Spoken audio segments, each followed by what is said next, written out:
Hi everyone, welcome back to the Brush by Brandy YouTube channel. This week we are going to work on this piece that's behind me. It's probably a 1950s desk, solid wood, but I can tell that it's been refinished before. I found a lot of remnants of paint inside a lot of the dovetails on the drawers and things like that. You can tell that it's been painted before. So this piece I'm actually feeling inspired by a new release from Redesign with Prima, and it's this paper pack. So this one in particular is a cowhide print that I'm going to be using, and of course I'm going to be doing a lot of wood grain for this and coordinating it with maybe some rivets, a little bit of rest, and some grungy spots. This paper pack also has a longhorn cattle print in it, and then it also has a deer skin print in it. So I might use these elsewhere on the desk. Some of these drawers are stained with ink stains that I tried to sand out, but I can tell they're gonna just stay in that grain. So maybe I'll line the drawers with them. So I've got a bunch of cute ideas that we're gonna put together in a really fun theme that I've never done before. Hope you guys are excited. Let's get started. Here's where I started on this cute little desk. I picked this up off my local Facebook marketplace, and I actually chose this one because it's got a really nice flat front on it, and these flat fronts are perfect for adding decoupage papers and things like that. I know we love the ornate and beautiful furniture pieces, but when I want to use products like transfers and papers, I try to look for those flat fronts. It's actually in kind of poor condition. It didn't need repairs, just the finishes need work. I started by removing these old brass knobs. They're really nice knobs, but I don't think they're going to go back to use on this piece. I ordered some other really cute hardware, so I'm going to save these in my furniture stash. I never get rid of old hardware because you never know when you're going to need it. And then I started sanding down the top on this piece, and I'm using an 80 grit paper on my Surf Prep 3x4 electric ray. And this was really my first sign that I saw how damaged this piece was. You can see all those divots in the wood, and it's really just too flawed. I don't think I'm going to be able to save this wood as it is. I'm going to need to do a faux finish over the top, but that's okay because I've got some cute plans for it. The first product I'm going to use over the top of this piece is called Retiqueit, and this is a liquid wood product. I'm using their light wood color, and I'm just brushing on a thin coat over the entire top of this piece that I've already sanded down to the raw wood. This is going to camouflage that old wood. It's going to hide some of those old stains and the paint that's stuck in the grain. This is going to give me a fresh base to start with, and it still looks like an existing wood finish. While that's drying, I'm going to come down and pay attention to the body. I know I need to brush on some primer onto this piece. And so I'm using Wisal primer in light gray, and I'm going to make sure I put on 2 coats of that. I'm just brushing it on using one of their premium brushes. This primer brushes on extremely well, and after 2 coats, I'll get nice solid coverage over this entire piece that's going to keep any bleed through from happening and discoloring my paint over time. This is especially important because I plan on using a white finish over this. Here's what the piece looks like with it all sanded down on the wood portions and my primer applied to where I plan to put paint on it. I know that I want to add some stain to these wood portions, and I'm pulling my stain color from some of the colors that are in that cowhide paper that I plan to use on the body. So I'm going to use this dark stain from General Finishes. It's a gel stain, and this color is called Java. General Finishes has my favorite gel stain. It is the best quality. It goes on nice and smooth and creamy, and this is the perfect color for this wood. Gel stains tend to sit on the surface of the wood a little bit more like a paint versus a penetrating stain that will penetrate deeper into the wood. And this is especially important because I use that retiqueit on the top of this piece, and retiqueit is not meant to be used with a penetrating stain, but it is okay to use with gel stains. So because I want to get a consistent color over this entire piece, it was especially important that I chose a gel stain. It might look like a lot of work to sand down the piece to this extent, but it actually was pretty easy because the existing finish that was on here was extremely thin. And that's because I think someone had refinished it at one point and they just probably used just 1 coat of clear coat. But it was really easy to get this piece down to this raw wood and then just put this light stain over the top. Now I'm going to add that same stain color over the retiqueit that I did on the top of this piece as well. And I'm going to just brush on that gel stain. I'm just using an old cotton sock, and I'm trying to get the gel stain as thin and even as possible and give it nice, long, even linear strokes that would mimic the look of a wood grain. I chose the light color of retiqueit, and that's because the light wood on the body of this piece, it's all made of pine, and I wanted the top to match the body as closely as possible. On the top of this, once I get my coat brushed on and get those strokes looking nice and clean and even, I'm not going to wipe this stain back. I'm going to let it dry as is. And after about 24 hours, this will be dry to the touch and ready for any other finishes that I want to put over the top of it. If you do plan on putting any water-based products over the top of this, you want to let it dry for at least 72 hours. You would also have the option of running a wood graining tool through this gel stain if you wanted more of that faux wood look, but I actually liked how it looked just with the white marks in the gel stain. With that color applied to the top, I'm going to go ahead and let that dry and come down and pay attention to these drawers. So these I went ahead and applied a coat of Wisal paint, and the color is called Ivory.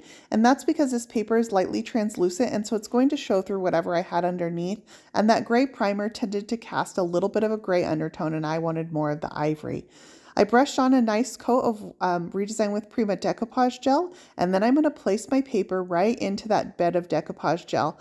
I like that bed to be pretty ample, and that way my paper has something to seat into. Then I'm going to just trim it using a razor knife. Once that's nice and trimmed, I come back with my decoupage gel and I'm going to brush that and massage it into the paper so that it meets up with the decoupage gel that's underneath.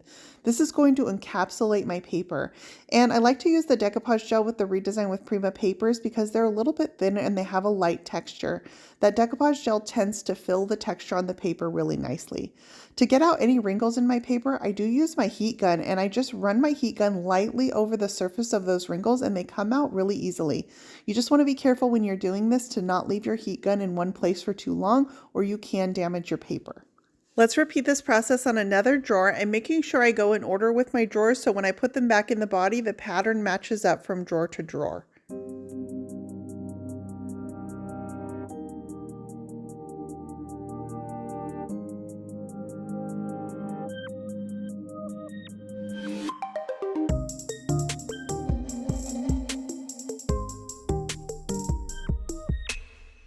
The wood stain on the top of my desk has dried for at least 72 hours, and I'm going to come back and add the next step to this. And the next step is going to be, yep, another coat of my retiqueit. Only this time I'm using the dark wood color.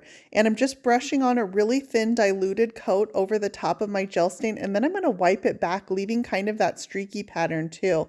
And this just gives me a little bit of contrast between the dark gel stain and the light of the retiqueit. And then I can still see some of the light retiqueit underneath showing through the gel stain. So I've got multiple colors here that make this look like an old barnwood finish.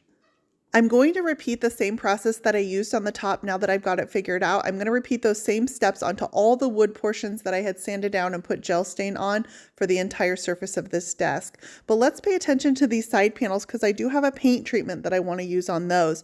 I'm using Wisal paint, and the two colors I'm using are earth and ivory. I'm brushing the ivory into the center and then the earth around the edges, and I'm just using that so that it gives kind of this aged and dirty feel. This is going to be kind of a Western inspired desk with the cowhide print and things of that nature, and so I want these side panels to look like they're a little bit old and dirty and worn, like this is an old desk maybe from a general store. I start by brushing on a coat of that ivory into the center and then a little bit of the earth around the outside edges, and then I'm going to blend these two colors together. But I have to be careful because the earth can overtake this ivory really easily, and I only want to keep it around the outer edges. So I'm making sure that I keep my brush focused on those outside edges and I don't get any of that earth carried into the center so that my white starts looking too dirty. I brush on my colors using my Klingon S50 brush, and then I'm going to come back with my Klingon B12 and just work these colors together. And as I'm working my brush around the edges, I'm making sure that I keep one edge dedicated to the earth and one edge dedicated to the ivory, so those two colors aren't getting mixed up. I needed to repeat this same process on the two side panels, the back, and then there's 3 panels underneath the desk. And to get to those, I put the desk up onto its back so that I was able to access them much easier than trying to fit my body underneath that desk.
Of course, painting around the edges that are gel stained, I did tend to get some paint onto that gel stain, but because it's already dry, I was able to come back and wipe it off after I was done. As long as I do it while my paint is still wet, it removes fairly easily.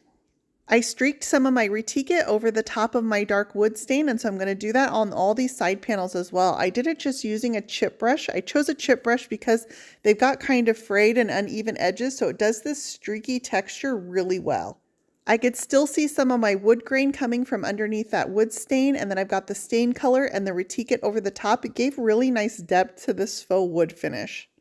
You want to make sure that you stir or shake the retiqueit really well before you're using it. It does have a tendency to separate in the container, and so after every few minutes I would need to come back and shake it up as I went around this entire desk. This layering gave me exactly the faux barnwood effect that I was looking for, and it was a nice contrast against the cowhide print. I felt like it gave a really genuine look with the aged side panels. The next thing I'm going to do is add this transfer from Redesign with Prima to these side panels. I felt like it was just simple enough to tie in with the whole theme of the piece, but without being overly done. I'm applying this over my raw unsealed paint, and I found the placement of my transfer on the side of my piece. Then I'm going to rub over the top of it using the transfer tool that comes in the package and slowly pull away that clear backing sheet as I go. This transfer also includes some stars and some nail head trim, and I chose to place those around my piece as well. There's stars on the corners of the top, and then the nail heads are on the joints on the front. You can see one of those nail heads here. I also needed to drill out this top drawer. It wasn't made for handles, but I wanted to include them on this drawer. So I just found my placement and drilled some holes for those new pulls. I ordered them off Amazon. There's some horseshoe shaped pulls, and I think they're going to go really well with the theme of this piece. My final step is to add some brown wax details along the outer edges of these side panels, just to darken them a little bit and emphasize that aged look that I did. This is Annie Sloan's dark wax, which is a deep brown color, and I applied it using an artist brush into those deep crevices, and then I'm going to use a slightly larger brush to smudge it out into that brown paint that I used on this paint treatment. The top drawer on this desk had a keyhole that was no longer functional. It was actually missing the lock mechanism, and so I knew that I needed to cover that, and what I was going to use to do that is this new mold from Redesign with Prima. It's actually a star mold, and I started off by dusting it with a mica powder that's a dark bronze color, and then I'm going to pour amazing casting resin into the mold. The amazing casting resin is going to pick up that mica powder, and when I reveal this mold, it's going to be colored in the bronze color. I mix equal parts of A and B in the casting resin, and then I'm going to pour it into my mold. I actually mixed a little bit of excess on this one, so I did pour a few extra stars. I sealed this one in 2 coats of Weisel's matte varnish, and I attached that star mold using Titebond Quick and Thick adhesive. I found some hardware for this that's a star hardware that I got from Hobby Lobby, and it was absolutely perfect. It went with this entire theme really well. The longhorn cattle transfer that I used on the side of this piece also had some corresponding nail heads that I put on some of the trim, and it went perfectly. I love all the details. This was such a fun piece to work on. I staged this with some cowboy boots and a cowboy hat, and then a round log that I got from my yard to use as a stool. And this piece is complete. What do you guys think? I hope you guys really enjoyed this process as much as I did. This desk is a complete overhaul, but I love this look and all the products that were used to go into it. As always, you can find links for everything I used in the description for this post. You can find more Brush by Brandy on Facebook, Instagram, Pinterest, and YouTube, and on my website at brushbybrandy.com. And if you enjoyed this video, I hope you'll click that subscribe button for more weekly painting tutorials here at Brush by Brandy on YouTube.